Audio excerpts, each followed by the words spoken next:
Bismillahirrahmanirrahim. Assalamu alaikum, 7th students. I am Nagina is here with lecture number 21st of SST. Alhamdulillah, I am fine and hopefully you are fine too. Come on, chapter number 15. The chapter name is that The Struggle for Freedom. Come on, page number 72. Would be almost impossible to have one democratic government for the whole of the subcontinent. That is, he saw that eventually there would have to be separate states for the Muslim and Hindu peoples. Sir Sayyid told the British that when they eventually gave political power to the people of India, they must do it separately for the Muslims and Hindus. Though he never suggested that there should be two nations, he planted the idea in the minds of others. Progress in the subcontinent. The years 1860 to 90 were a time of great construction in the subcontinent by the British authorities. Roads, railways, canals, tanks and irrigation systems were built. These helped in dealing with famines which swept regularly through different parts of the subcontinent. The developments allowed more food to be grown, and in emergency supplies could be rushed by rail to parts of the country which were suffering food shortages. There were also social and political advances. More Indians were admitted to high government jobs. All larger towns were to elect committees to run local affairs such as water supplies, health and sanitation. The Viceroy attempted to allow Indian judges to try Europeans in the courts, but there was such an outcry by the white people that he had to give up the idea. In 1885, the Indian National Congress was formed by a number of educated and usually wealthy Indians as a society to talk about social and political matters. They had little real power at first, being really a discussion group which could pass on ideas to government. In the beginning, a few Europeans also joined, added a few Muslims, but eventually became a mostly Hindu society. Indian Council Act of 1892. This was an important act as it allowed Indians to be elected to the Viceroy's Legislative Council instead of just being nominated.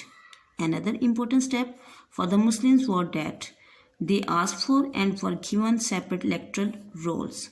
This meant that there were Hindu members for whom Hindu voted and Muslim members for whom Muslims voted. 1905 to 6 were important years politically and socially. The Viceroy Lord Curzon was a clear-sighted man and tried to do what he thought was good for the people of India. He built more universities, perhaps more importantly, he built primary and secondary schools to which poorer people could send their children. He realized that the past cultures of India, Buddhist, Hindu and the Muslim, were very important and tried to preserve them.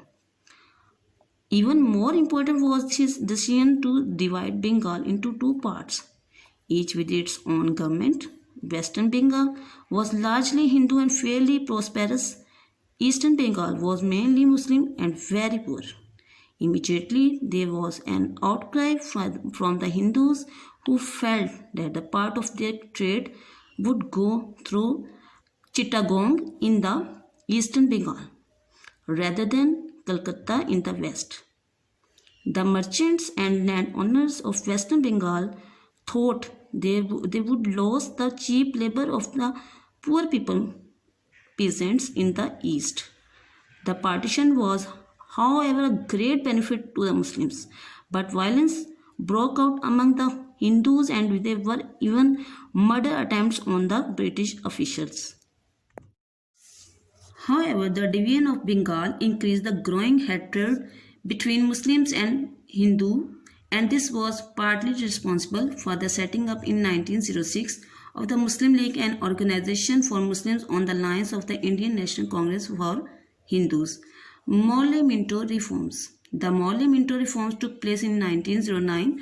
Morley was a Secretary of State for India in London and Lord Minto was the Viceroy. These reforms were the second great step towards eventually independence. These said that all provinces must have their own regional government, legislative assemblies with elected as well as appointed members. Info. Lord Curzon, realizing the richness and historical value of the subcontinent's culture, set up a Department of Archaeology for the study and maintenance of historical sites in the subcontinent.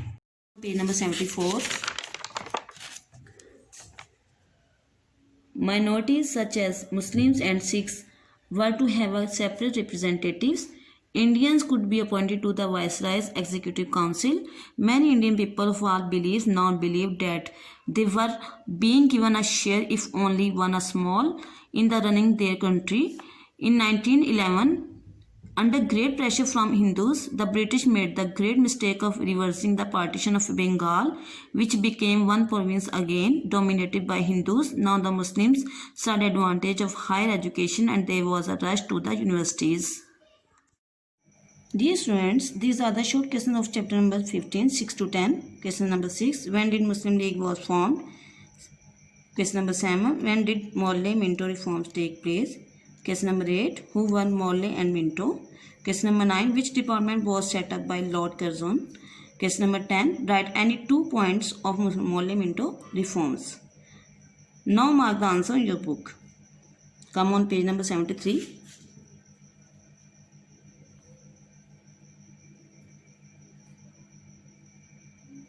In 1906, Muslim League was formed. Its answer of short question number 6. Question number 7. The Morley Minto reforms took place in 1909. Question number 8. Answer. Morley was Secretary of State for India in London and Lord Minto the Viceroy. Question number 9. Answer. Lord Curzon set up a Department of Archaeology for the study of maintenance of historical sites in the subcontinent. Come on page number 74. Question number 10. Answer. Minorities such as Muslims and Sikhs were to have separate representatives. Indians could be appointed to the Viceroy's Executive Council. Dear students, this is all about lecture. Learn by heart. Take care. Allah Hafiz.